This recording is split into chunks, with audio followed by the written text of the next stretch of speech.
شروع اللہ کا نام لے کر جو بڑا مہربان نہایت رحم والا ہے۔ الف لام میم، یہ کتاب یعنی قرآن مجید، اس میں کچھ شک نہیں کہ اللہ کا کلام ہے، پرہیزگاروں کے لیے رہنما ہے، جو غیب پر ایمان لاتے اور آداب کے ساتھ نماز پڑھتے اور جو کچھ ہم نے ان کو عطا فرمایا ہے اس میں سے خرچ کرتے ہیں، اور جو کتاب اے پیغمبر تم پر نازل ہوئی اور جو کتابیں تم سے پہلے پیغمبروں پر نازل ہوئیں سب پر ایمان لاتے اور آخرت کا یقین رکھتے ہیں۔ یہی لوگ اپنے پروردگار کی طرف سے آئی ہوئی ہدایت پر ہیں اور یہی لوگ کامیاب ہیں۔ جو لوگ کافر ہیں انہیں تم نصیحت کرو یا نہ کرو ان کے لیے برابر ہے، وہ ایمان نہیں لانے کے۔ اللہ نے ان کے دلوں اور کانوں پر مہر لگا رکھی ہے اور ان کی آنکھوں پر پردہ پڑا ہوا ہے اور ان کے لیے بڑا عذاب تیار ہے۔ اور بعض لوگ ایسے ہیں جو کہتے ہیں کہ ہم اللہ پر اور روز آخر پر ایمان رکھتے ہیں، حالانکہ وہ ایمان نہیں رکھتے۔ یہ اپنے خیال میں اللہ کو اور مومنوں کو دھوکہ دیتے ہیں، مگر حقیقت میں اپنے سوا کسی کو دھوکہ نہیں دیتے اور اس سے بے خبر ہیں۔ ان کے دلوں میں کفر کا مرض تھا، اللہ نے ان کا مرض اور زیادہ کر دیا اور ان کے جھوٹ بولنے کے سبب ان کو دکھ دینے والا عذاب ہوگا۔ اور جب ان سے کہا جاتا ہے کہ زمین میں فساد نہ ڈالو تو کہتے ہیں کہ ہم تو اصلاح کرنے والے ہیں۔ دیکھو یہ بلا شبہ مفسد ہیں لیکن خبر نہیں رکھتے۔ اور جب ان سے کہا جاتا ہے کہ جس طرح اور لوگ ایمان لے آئے تم بھی ایمان لے آؤ تو کہتے ہیں بھلا جس طرح بے وقوف ایمان لے آئے ہیں اسی طرح ہم بھی ایمان لے آئیں۔ سن لو کہ یہی بے وقوف ہیں لیکن نہیں جانتے۔ اور یہ لوگ جب مومنوں سے ملتے ہیں تو کہتے ہیں کہ ہم ایمان لے آئے ہیں، اور جب اپنے شیطانوں میں جاتے ہیں تو ان سے کہتے ہیں کہ ہم تمہارے ساتھ ہیں، اور مسلمانوں سے تو ہم ہنسی کیا کرتے ہیں۔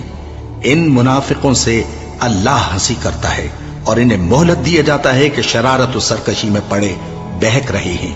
یہ وہ لوگ ہیں جنہوں نے ہدایت چھوڑ کر گمراہی خریدی، تو نہ تو ان کی تجارت ہی نے کچھ نفع دیا اور نہ یہ ہدایت یاب ہی ہوئے۔ ان کی مثال اس شخص کی سی ہے جس نے شب تاریک میں آگ جلائی، جب آگ نے اس کے ارد گرد کی چیزیں روشن کی تو اللہ نے ان لوگوں کی روشنی زائل کر دی اور ان کو اندھیروں میں چھوڑ دیا کہ کچھ نہیں دیکھتے۔ یہ بہرے ہیں،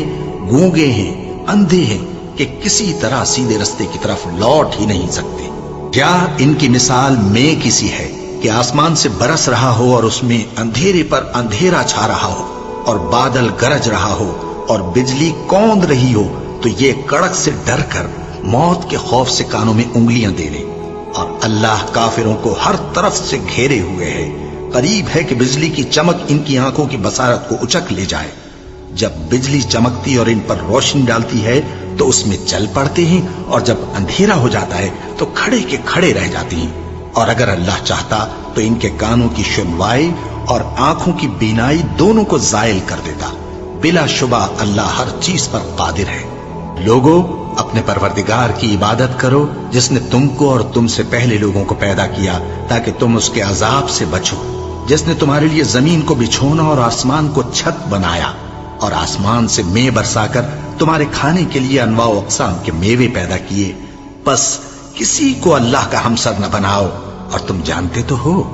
اور اگر تم کو اس کتاب میں جو ہم نے اپنے بندے پر نازل فرمائی ہے کچھ شک ہو تو اسی طرح کی ایک صورت تم بھی بنا لاؤ، اور اللہ کے سوا جو تمہارے مددگار ہوں ان کو بھی بلا لو اگر تم سچے ہو۔ پھر اگر ایسا نہ کر سکو اور ہرگز نہیں کر سکو گے تو اس آگ سے ڈرو جس کا ایندھن آدمی اور پتھر ہوں گے اور جو کافروں کے لیے تیار کی گئی ہے۔ اور جو لوگ ایمان لائے اور نیک عمل کرتے رہے ان کو خوشخبری سنا دو کہ ان کے لیے نعمت کے باغ ہیں جن کے نیچے نہریں بہہ رہی ہیں۔ جب انہیں ان میں سے کسی قسم کا میوہ کھانے کو دیا جائے گا تو کہیں گے یہ تو وہی ہے جو ہم کو پہلے دیا گیا تھا، اور ان کو ایک دوسرے کے ہم شکل میوے دیے جائیں گے، اور وہاں ان کے لیے پاک بیویاں ہوں گی اور وہ بہشتوں میں ہمیشہ رہیں گے۔ اللہ اس بات سے آر نہیں کرتا کہ مچھر یا اس سے بڑھ کر کسی چیز مثلا مکھی، مکڑی وغیرہ کی مثال بیان فرمائے۔ اب جو مومن ہیں وہ یقین کرتے ہیں کہ وہ ان کے پروردگار کی طرف سے سچ ہے، اور جو کافر ہیں وہ کہتے ہیں کہ اس مثال سے اللہ کی مراد ہی کیا ہے۔ اس سے اللہ بہتوں کو گمراہ کرتا ہے اور بہتوں کو ہدایت بخشتا ہے، اور گمراہ بھی کرتا ہے تو نافرمانوں ہی کو، جو اللہ کے اقرار کو مضبوط کرنے کے بعد توڑ دیتے ہیں اور جس چیز یعنی رشتہ قرابت کے جوڑے رکھنے کا اللہ نے حکم دیا ہے اس کو قطع کیے ڈالتے ہیں اور زمین میں خرابی کرتے ہیں، یہی لوگ نقصان اٹھانے والے ہیں۔ کافرو، تم اللہ سے کیوں کر منکر ہو سکتے ہو؟ جس حال میں کہ تم بے جان تھے تو اس نے تم کو جان بخشی، پھر وہی تم کو مارتا ہے، پھر وہی تم کو زندہ کرے گا، پھر تم اسی کی طرف لوٹائے جاؤ گے۔ وہی تو ہے جس نے سب چیزیں جو زمین میں ہیں تمہارے لیے پیدا کی، پھر آسمانوں کی طرف متوجہ ہوا تو ان کو ٹھیک ٹھیک 7 آسمان بنا دیا، اور وہ ہر چیز سے خبردار ہے۔ اور وہ وقت یاد کرنے کے قابل ہے جب تمہارے پروردگار نے فرشتوں سے فرمایا کہ میں زمین میں اپنا نائب بنانے والا ہوں۔ انہوں نے کہا، کیا تو اس میں ایسے شخص کو نائب بنانا چاہتا ہے جو خرابیاں کرے اور کچھ تو خون کرتا پھرے؟ اور ہم تیری تعریف کے ساتھ تسبیح و تقدیس کرتے رہتے ہیں۔ فرمایا، میں وہ باتیں جانتا ہوں جو تم نہیں جانتے۔ اور اس نے آدم کو سب چیزوں کے نام سکھائے، پھر ان کو فرشتوں کے سامنے کیا اور فرمایا کہ اگر سچے ہو تو مجھے ان کے نام بتاؤ۔ انہوں نے کہا، تو پاک ہے، جتنا علم تو نے ہمیں بخشا ہے اس کے سوا ہمیں کچھ معلوم نہیں، بے شک تو دانا ہے، حکمت والا ہے۔ تب اللہ نے آدم کو حکم دیا کہ آدم، تم ان کو ان چیزوں کے نام بتاؤ۔ سو جب انہوں نے ان کو ان کے نام بتائے تو فرشتوں سے فرمایا، کیا میں نے تم سے نہیں کہا تھا کہ میں آسمانوں اور زمین کی سب پوشیدہ باتیں جانتا ہوں، اور جو تم ظاہر کرتے ہو اور جو پوشیدہ کرتے ہو سب مجھ کو معلوم ہے۔ اور جب ہم نے فرشتوں کو حکم دیا کہ آدم کے آگے سجدہ کرو تو وہ سب سجدے میں گر پڑے، مگر شیطان نے انکار کیا اور غرور میں آ کر کافر بن گیا۔ اور ہم نے کہا کہ اے آدم، تم اور تمہاری بیوی بہشت میں رہو اور جہاں سے چاہو بے روک ٹوک کھاؤ پیو، لیکن اس درخت کے پاس نہ جانا، نہیں تو ظالموں میں ہو جاؤ گے۔ پھر شیطان نے دونوں کو اس درخت کے بارے میں پھسلا دیا اور جس عیش و نشاط میں تھے اس سے ان کو نکلوا دیا۔ تب ہم نے حکم دیا کہ بہشت بری سے چلے جاؤ، تم ایک دوسرے کے دشمن ہو، اور تمہارے لیے زمین میں ایک وقت تک ٹھکانہ اور معاش مقرر کر دیا گیا ہے۔ پھر آدم نے اپنے پروردگار سے کچھ کلمات سیکھے اور معافی مانگی تو اس نے ان کا قصور معاف کر دیا۔ بے شک وہ معاف کرنے والا ہے، بڑا مہربان ہے۔ ہم نے فرمایا کہ تم سب یہاں سے اتر جاؤ، جب تمہارے پاس میری طرف سے ہدایت پہنچے تو اس کی پیروی کرنا، کہ جنہوں نے میری ہدایت کی پیروی کی ان کو نہ کچھ خوف ہوگا اور نہ وہ غمناک ہوں گے، اور جنہوں نے اس کو قبول نہ کیا اور ہماری آیتوں کو جھٹلایا وہ دوزخ میں جانے والے ہیں اور وہ ہمیشہ اس میں رہیں گے۔ اے آل یعقوب، میرے وہ احسان یاد کرو جو میں نے تم پر کیے تھے، اور اس اقرار کو پورا کرو جو تم نے مجھ سے کیا تھا۔ میں اس اقرار کو پورا کروں گا جو میں نے تم سے کیا تھا، اور مجھی سے ڈرتے رہو۔ اور جو کتاب میں نے اپنے رسول محمد صلی اللہ علیہ وآلہ وسلم پر نازل کی ہے، جو تمہاری کتاب یعنی تورات کو سچا کہتی ہے، اس پر ایمان لاؤ اور اس سے منکر اول نہ بنو، اور میری آیتوں میں تحریف کر کے ان کے بدلے تھوڑی سی قیمت یعنی دنیاوی منفعت نہ حاصل کرو، اور مجھی سے خوف رکھو، اور حق کو باطل کے ساتھ نہ ملاؤ، اور سچی بات کو جان بوجھ کر نہ چھپاؤ، اور نماز پڑھا کرو اور زکوٰۃ دیا کرو، اور اللہ کے آگے جھکنے والوں کے ساتھ جھکا کرو۔ یہ کیا عقل کی بات ہے کہ تم لوگوں کو نیکی کرنے کو کہتے ہو اور اپنے تئیں فراموش کیے دیتے ہو، حالانکہ تم اللہ کی کتاب بھی پڑھتے ہو؟ کیا تم سمجھتے نہیں؟ اور رنج و تکلیف میں صبر اور نماز سے مدد لیا کرو، اور بے شک نماز گراں ہے، مگر ان لوگوں پر گراں نہیں جو عجز کرنے والے ہیں، جو یقین کیے ہوئے ہیں کہ وہ اپنے پروردگار سے ملنے والے ہیں اور اس کی طرف لوٹ کر جانے والے ہیں۔ اے یعقوب کی اولاد، میرے وہ احسان یاد کرو جو میں نے تم پر کیے تھے، اور یہ کہ میں نے تم کو جہان کے لوگوں پر فضیلت بخشی تھی۔ اور اس دن سے ڈرو جب کوئی کسی کے کچھ بھی کام نہ آئے، اور نہ کسی کی سفارش منظور کی جائے، اور نہ کسی سے کسی طرح کا بدلہ قبول کیا جائے، اور نہ لوگ کسی اور طرح مدد حاصل کر سکیں۔ اور ہمارے ان احسانات کو یاد کرو جب ہم نے تم کو قوم فرعون سے نجات بخشی۔ وہ لوگ تم کو بڑا دکھ دیتے تھے، تمہارے بیٹوں کو تو قتل کر ڈالتے تھے اور بیٹیوں کو زندہ رہنے دیتے تھے، اور اس میں تمہارے پروردگار کی طرف سے بڑی سخت آزمائش تھی۔ اور جب ہم نے تمہارے لیے سمندر کو پھاڑ دیا، پھر تم کو تو نجات دی اور فرعون کی قوم کو غرق کر دیا، اور تم دیکھ رہے تھے۔ اور جب ہم نے موسیٰ سے 40 رات کا وعدہ کیا تو تم نے ان کے پیچھے بچڑے کو معبود مقرر کر لیا، اور تم ظلم کر رہے تھے، پھر اس کے بعد ہم نے تم کو معاف کر دیا تاکہ تم شکر کرو، اور جب ہم نے موسیٰ کو کتاب اور معجزے عنایت کیے تاکہ تم ہدایت حاصل کرو، اور جب موسیٰ نے اپنی قوم کے لوگوں سے کہا کہ بھائیو، تم نے بچڑے کو معبود ٹھہرانے میں اپنی جانوں پر ظلم کیا ہے، تو اپنے پیدا کرنے والے کے آگے توبہ کرو، پھر اپنوں کو قتل کرو، تمہارے خالق کے نزدیک تمہارے حق میں یہی بہتر ہے، پھر اس نے تمہارا قصور معاف کر دیا، وہ بے شک بڑا معاف کرنے والا ہے، بڑا مہربان ہے۔ اور جب تم نے موسیٰ سے کہا کہ موسیٰ، جب تک ہم اللہ کو سامنے نہ دیکھ لیں گے تم پر ایمان نہیں لائیں گے، تو تم کو بجلی نے آ گھیرا اور تم دیکھ رہے تھے، پھر موت آ جانے کے بعد ہم نے تم کو اثر نو زندہ کر دیا تاکہ احسان مانو، اور ہم نے بادل کا تم پر سایہ کیے رکھا اور تمہارے لیے من و سلوہ اتارتے رہے کہ جو پاکیزہ چیزیں ہم نے تم کو عطا فرمائی ہیں ان کو کھاؤ پیو، مگر تمہارے بزرگوں نے ان نعمتوں کی کچھ قدر نہ جانی، اور وہ ہمارا کچھ نہیں بگاڑتے تھے بلکہ اپنا ہی نقصان کرتے تھے۔ اور جب ہم نے ان سے کہا کہ اس گاؤں میں داخل ہو جاؤ اور اس میں جہاں سے چاہو خوب کھاؤ پیو، اور دیکھنا دروازے میں داخل ہونا سجدہ کرتے ہوئے اور حطوتن کہنا، ہم تمہارے گناہ معاف کر دیں گے اور نیکی کرنے والوں کو اور زیادہ دیں گے، تو جو ظالم تھے انہوں نے اس لفظ کو جس کا ان کو حکم دیا تھا بدل کر اس کی جگہ اور لفظ کہنا شروع کیا، بس ہم نے ان ظالموں پر آسمان سے عذاب نازل کیا کیونکہ نافرمانیاں کیے جاتے تھے۔ اور جب موسیٰ نے اپنی قوم کے لیے ہم سے پانی مانگا تو ہم نے کہا کہ اپنی لاٹھی پتھر پر مارو، انہوں نے لاٹھی ماری تو اس میں سے 12 چشمے پھوٹ نکلے، اور تمام لوگوں نے اپنا اپنا گھاٹ معلوم کر کے پانی پی لیا۔ ہم نے حکم دیا کہ اللہ کی عطا فرمائی ہوئی روزی کھاؤ اور پیو،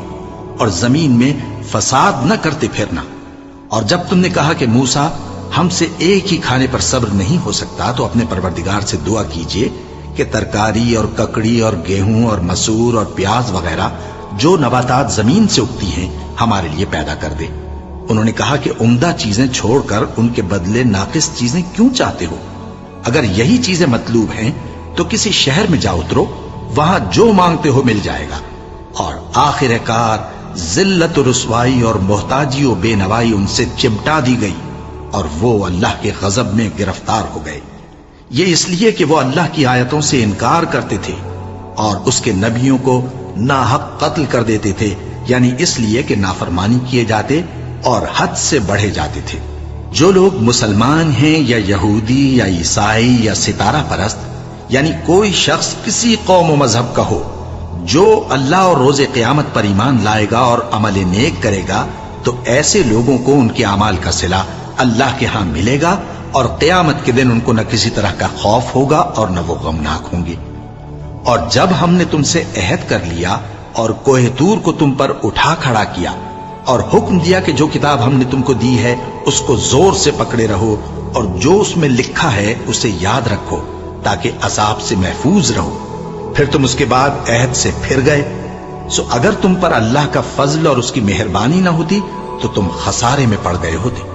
اور تم ان لوگوں کو خوب جانتے ہو جو تم میں سے ہفتے کے دن مچھلی کا شکار کرنے میں حد سے تجاوز کر گئے تھے، تو ہم نے ان سے کہا کہ ذلیل و خوار بندر ہو جاؤ، اور اس قصے کو اس وقت کے لوگوں کے لیے اور جو ان کے بعد آنے والے تھے عبرت اور پرہیزگاروں کے لیے نصیحت بنا دیا۔ اور جب موسیٰ نے اپنی قوم کے لوگوں سے کہا کہ اللہ تم کو حکم دیتا ہے کہ ایک بیل ذبح کرو، وہ بولے کیا تم ہم سے ہنسی کرتے ہو؟ موسیٰ نے کہا کہ میں اللہ کی پناہ مانگتا ہوں کہ نادان بنوں۔ انہوں نے کہا کہ اپنے پروردگار سے التجا کیجئے کہ وہ ہمیں یہ بتائے کہ وہ بیل کس طرح کا ہو۔ موسیٰ نے کہا پروردگار فرماتا ہے کہ وہ بیل نہ تو بوڑھا ہو اور نہ بچڑا بلکہ ان کے درمیان یعنی جوان ہو، سو جیسا تم کو حکم دیا گیا ہے ویسا کرو۔ انہوں نے کہا اپنے پروردگار سے درخواست کیجئے کہ ہم کو یہ بھی بتا دے کہ اس کا رنگ کیسا ہو۔ موسیٰ نے کہا پروردگار فرماتا ہے کہ اس کا رنگ گہرا زرد ہو کہ دیکھنے والوں کے دل کو خوش کر دیتا ہو۔ انہوں نے کہا اب کے پروردگار سے پھر درخواست کیجئے کہ ہم کو بتا دے کہ وہ اور کس کس طرح کا ہو، کیونکہ بہت سے بیل ہمیں ایک دوسرے کے مشابہ معلوم ہوتے ہیں، اور اللہ نے چاہا تو ہمیں ٹھیک بات معلوم ہو جائے گی۔ موسیٰ نے کہا کہ اللہ فرماتا ہے کہ وہ بیل کام میں لگا ہوا نہ ہو نہ تو زمین جوتتا ہو اور نہ کھیتی کو پانی دیتا ہو، بے عیب ہو، اس میں کسی طرح کا داغ نہ ہو۔ کہنے لگے اب تم نے سب باتیں درست بتا دی۔ غرض بڑی مشکل سے انہوں نے اس بیل کو ذبح کیا، جبکہ وہ ایسا کرنے والے لگتے نہ تھے۔ اور جب تم نے ایک شخص کو قتل کیا تو اس میں باہم جھگڑنے لگے، حالانکہ جو بات تم چھپا رہے تھے اللہ اس کو ظاہر کرنے والا تھا۔ چنانچہ ہم نے کہا کہ اس بیل کا کوئی سا ٹکڑا مقتول کو مارو، اس طرح اللہ مردوں کو زندہ کرتا ہے اور تم کو اپنی قدرت کی نشانیاں دکھاتا ہے تاکہ تم سمجھو۔ پھر اس کے بعد تمہارے دل سخت ہو گئے، گویا وہ پتھر ہیں یا ان سے بھی زیادہ سخت۔ اور پتھر تو بعضے ایسے ہوتے ہیں کہ ان میں سے چشمے پھوٹ نکلتے ہیں، اور بعضے ایسے ہوتے ہیں کہ پھٹ جاتے ہیں اور ان میں سے پانی نکلنے لگتا ہے، اور بعضے ایسے ہوتے ہیں کہ اللہ کے خوف سے گر پڑتے ہیں، اور اللہ تمہارے کرتوتوں سے بے خبر نہیں۔ مومنو، کیا تم امید رکھتے ہو کہ یہ لوگ تمہارے دین کے قائل ہو جائیں گے؟ حالانکہ ان میں سے کچھ لوگ کلام اللہ یعنی تورات کو سنتے، پھر اس کے سمجھ لینے کے بعد اس کو جان بوجھ کر بدل دیتے رہے ہیں۔ اور یہ لوگ جب مومنوں سے ملتے ہیں تو کہتے ہیں ہم ایمان لے آئے ہیں، اور جس وقت تنہائی میں ایک دوسرے سے ملتے ہیں تو کہتے ہیں جو بات اللہ نے تم پر ظاہر فرمائی ہے وہ تم ان کو اس لیے بتائے دیتے ہو کہ قیامت کے دن اسی کے حوالے سے تمہارے پروردگار کے سامنے تم کو الزام دیں۔ کیا تم سمجھتے نہیں؟ کیا یہ لوگ یہ نہیں جانتے کہ جو کچھ یہ چھپاتے اور جو کچھ ظاہر کرتے ہیں اللہ کو سب معلوم ہے؟ اور بعض ان میں ان پڑھ ہیں کہ اپنی آرزوؤں کے سوا اللہ کی کتاب سے واقف ہی نہیں، اور وہ صرف اٹکل سے کام لیتے ہیں۔ سو ان لوگوں پر افسوس ہے جو اپنے ہاتھ سے کتاب لکھتے ہیں اور کہتے یہ ہیں کہ یہ اللہ کے پاس سے آئی ہے، تاکہ اس کے عوض تھوڑی سی قیمت یعنی دنیاوی منفعت حاصل کریں۔ سو ان پر افسوس ہے اس لیے کہ بے اصل باتیں اپنے ہاتھ سے لکھتے ہیں، اور پھر ان پر افسوس ہے اس لیے کہ ایسے کام کرتے ہیں، اور کہتے ہیں کہ دوزخ کی آگ ہمیں چند روز کے سوا چھو ہی نہیں سکے گی۔ ان سے پوچھو کیا تم نے اللہ سے اقرار لے رکھا ہے کہ اللہ اپنے اقرار کے خلاف نہیں کرے گا؟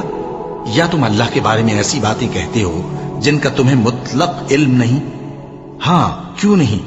جو برے کام کرے اور اس کے گناہ ہر طرف سے اس کو گھیر لیں تو ایسے لوگ دوزخ میں جانے والے ہیں، اور وہ ہمیشہ اس میں جلتے رہیں گے، اور جو ایمان لائیں اور نیک کام کریں وہ جنت کے مالک ہوں گے اور ہمیشہ اس میں عیش کرتے رہیں گے۔ اور جب ہم نے بنی اسرائیل سے عہد لیا کہ اللہ کے سوا کسی کی عبادت نہ کرنا، اور ماں باپ اور رشتہ داروں اور یتیموں اور محتاجوں کے ساتھ بھلائی کرتے رہنا، اور لوگوں سے اچھی باتیں کہنا، اور نماز پڑھتے اور زکوٰۃ دیتے رہنا، تو چند آدمیوں کے سوا تم سب اس عہد سے منہ پھیر کر پلٹ گئے۔ اور جب ہم نے تم سے عہد لیا کہ آپس میں کچھ تو خون نہ کرنا اور اپنوں کو ان کے وطن سے نہ نکالنا، تو تم نے اقرار کر لیا اور تم اس بات کو مانتے بھی ہو۔ پھر تم وہی ہو کہ اپنوں کو قتل بھی کر دیتے ہو، اور اپنے میں سے بعض لوگوں پر گناہ اور ظلم سے چڑھائی کر کے انہیں وطن سے نکال بھی دیتے ہو، اور اگر وہ تمہارے پاس قید ہو کر آئیں تو بدلہ دے کر ان کو چھڑا بھی لیتے ہو، حالانکہ ان کا نکال دینا ہی تم پر حرام تھا۔ یہ کیا بات ہے کہ تم کتاب اللہ کے بعض احکام کو تو مانتے ہو اور بعض سے انکار کیے دیتے ہو؟ تو جو تم میں سے ایسی حرکت کریں ان کی سزا اس کے سوا اور کیا ہو سکتی ہے کہ دنیا کی زندگی میں تو رسوائی ہو اور قیامت کے دن سخت سے سخت عذاب میں ڈال دیے جائیں۔ اور جو کام تم کرتے ہو اللہ ان سے غافل نہیں۔ یہ وہ لوگ ہیں جنہوں نے آخرت کے بدلے دنیا کی زندگی خریدی، سو نہ تو ان سے عذاب ہی ہلکا کیا جائے گا اور نہ ان کو اور طرح کی مدد ملے گی۔ اور ہم نے موسیٰ کو کتاب عنایت کی اور ان کے پیچھے یکے بعد دیگرے پیغمبر بھیجتے رہے، اور عیسیٰ ابن مریم کو کھلے نشانات بخشے اور روح القدس یعنی جبرائیل سے ان کو مدد دی۔ تو کیا ایسا ہے کہ جب کوئی پیغمبر تمہارے پاس ایسی باتیں لے کر آئے جن کو تمہارا جی نہیں چاہتا تھا تو تم سرکش ہو جاتے رہے، اور ایک گروہ انبیاء کو تو جھٹلاتے رہے اور ایک گروہ کو قتل کرتے رہے، اور کہتے ہیں ہمارے دلوں پر پردے ہیں؟ نہیں، بلکہ اللہ نے ان کے کفر کے سبب ان پر لعنت کر رکھی ہے، بس یہ تھوڑے ہی پر ایمان لاتے ہیں۔ اور جب اللہ کے ہاں سے ان کے پاس کتاب آئی جو ان کی